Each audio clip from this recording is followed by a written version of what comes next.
ہم سب جب بھی اپنی اسکرین سکرول کر رہے ہوتے ہیں نا، تو اکثر ایک عجیب سا احساس ہوتا ہے. مطلب ایسا لگتا ہے جیسے کوئی مسلسل ہمیں دیکھ رہا ہے.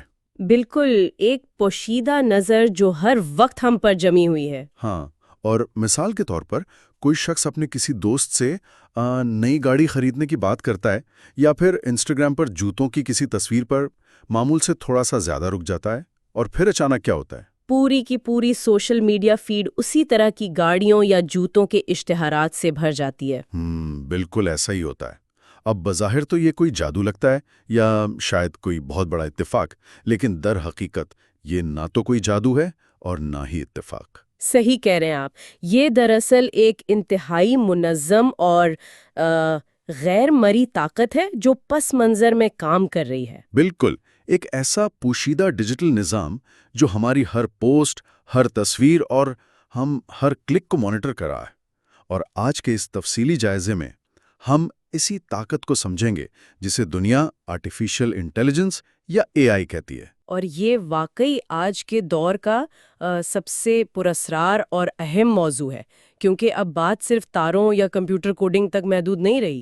یہ تو ہے، اور آج ہم جس ریسرچ پیپر کی بنیاد پر اس موضوع کو سمجھیں گے وہ 2021 میں شائع ہونے والا ایک انتہائی جامع ریویو آرٹیکل ہے. اس کا عنوان ہے "towards adapting a I techniques for monitoring social media activities".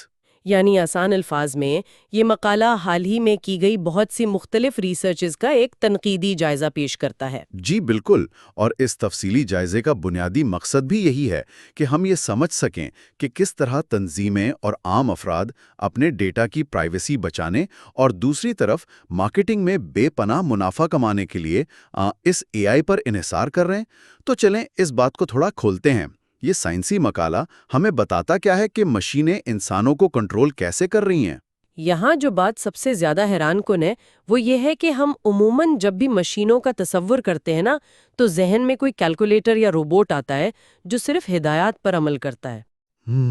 بالکل، تو صرف دی گئی کمانڈز مانتا ہے. لیکن جب ہم سوشل میڈیا پر موجود اے آئی کی بات کرتے ہیں تو یہ کوئی عام مشین نہیں ہے۔ یہ الگوریدمز دراصل انسانوں کے روزمرہ کے رویوں کو ڈیکوڈ کر رہے ہیں۔ واہ، مطلب وہ باقاعدہ ہماری نفسیات پڑھ رہے ہیں؟ جی، وہ صرف یہ نہیں دیکھ رہے ہیں کہ کوئی شخص کیا خرید رہا ہے، بلکہ وہ یہ سمجھنے کی کوشش کر رہے ہیں کہ انسان جب خوش ہوتا ہے تو کیا شیئر کرتا ہے، جب اداس ہوتا ہے تو کیا دیکھنا پسند کرتا ہے۔ اچھا، یعنی وہ موڈ کا بھی اندازہ لگا لیتے ہیں؟ بالکل، اور وہ مخصوص وقت ڈھونڈتے ہیں جب کوئی انسان پیسے خرچ کرنے کے لیے سب سے زیادہ آمادہ ہوتا ہے۔ ایک طرح سے یہ انسانی نفسیات کو پڑھنے کا انتہائی پیچیدہ نظام ہے۔ یعنی یہ مشینیں ہماری باقاعدہ پروفائلنگ کر رہی ہیں؟ لیکن یہ سب کچھ ایک رات میں تو نہیں بنا ہوگا. ہمیں لگتا ہے کہ شاید فیس بک یا ٹویٹر کے آنے کے بعد یہ سب شروع ہوا. لیکن مقالے میں جب ماضی کی بنیادوں پر نظر ڈالی گئی ہے تو کہانی بہت پرانی نکلتی ہے. ہاں، اس کا آغاز تو بہت پہلے ہو چکا تھا۔ مقالہ بتاتا ہے کہ اس سب کا آغاز 1956 میں ہوا تھا. ڈارٹموتھ کالج میں ایک ورکشاپ ہوئی تھی، اور یہ وہ دور تھا جب کمپیوٹرز کا سائز ایک پورے کمرے جتنا ہوتا تھا.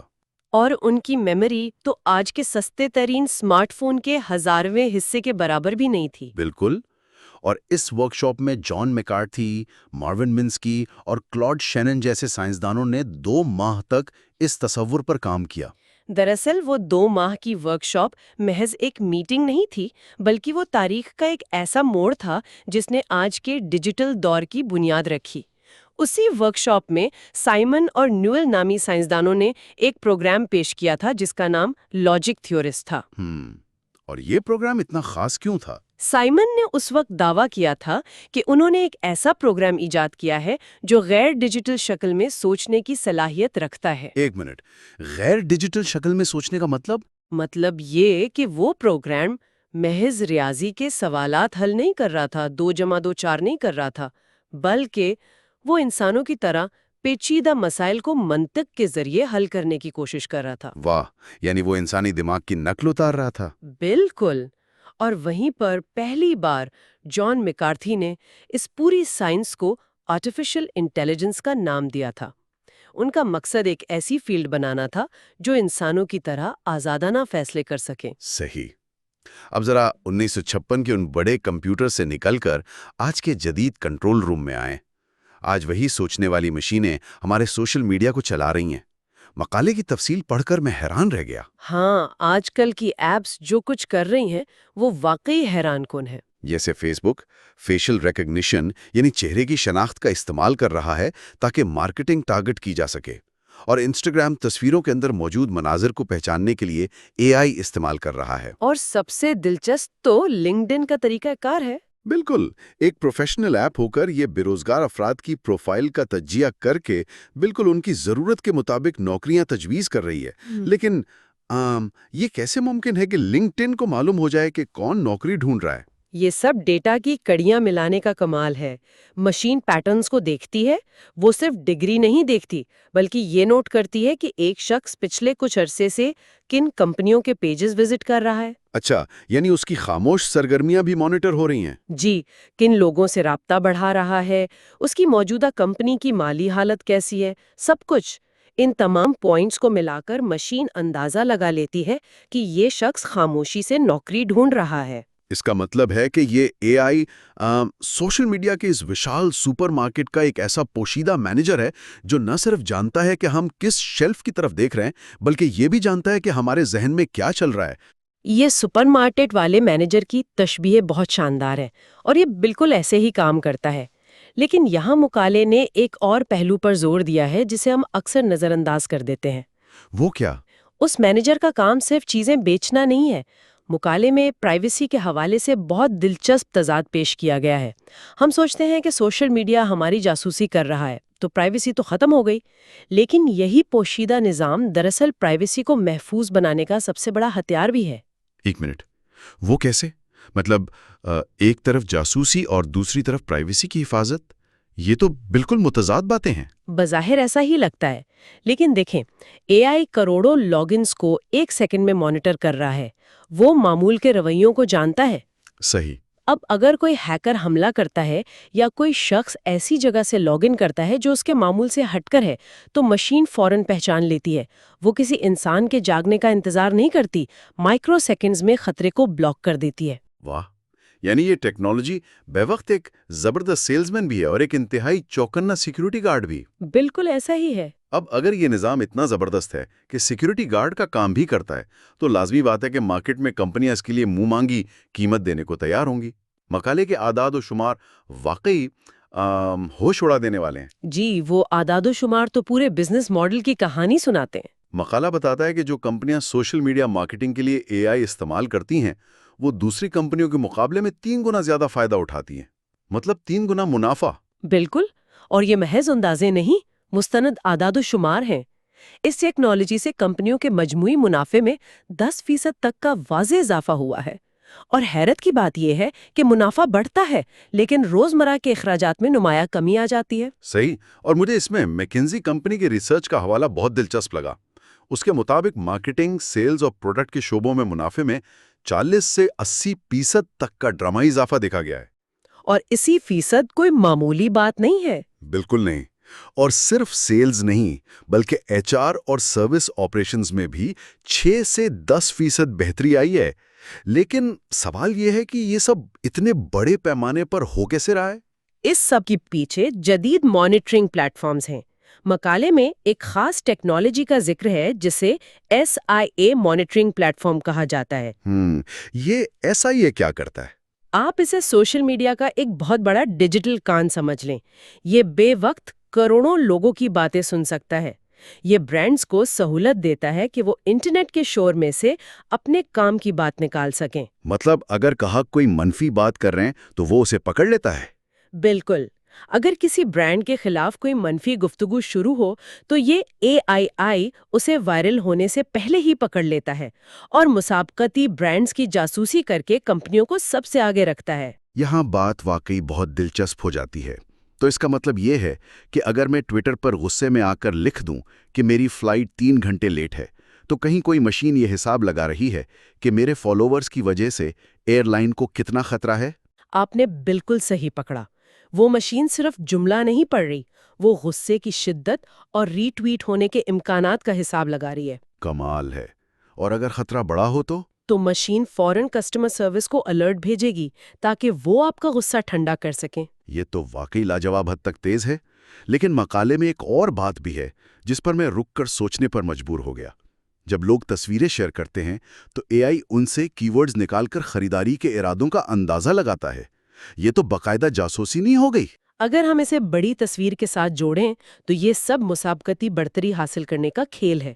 مشین تصویر کو پکسلز میں توڑتی ہے، وہ منظر، موسم، یہاں تک کہ پہنے ہوئے چشمے کا برانڈ بھی پہچان لیتی ہے۔ واہ، یعنی ایک ایک تفصیل نوٹ ہوتی ہے؟ جی، اور ان ٹکڑوں کو جوڑ کر الگوریدم نتیجہ نکالتا ہے کہ یہ شخص کن برانڈز پر پیسے خرچ کر سکتا ہے۔ جس کے پاس درست معلومات ہوں گی وہی مارکیٹ میں جیتے گا۔ لیکن کیا ہر کلچر ان مشینوں کے سامنے ایک جیسا برتاؤ کرتا ہے؟ مقالے میں رومانیہ، اٹلی اور فرانس کی ایک زبردست تحقیق کا ذکر ہے۔ وہ کیا کہانی سناتی ہے؟ یہ حصہ ثابت کرتا ہے کہ اے آئی کا ایک ہی فارمولہ پوری دنیا پر لاگو نہیں ہو سکتا۔ ثقافتی تنوع مشین کی لرننگ پر اثر انداز ہوتا ہے۔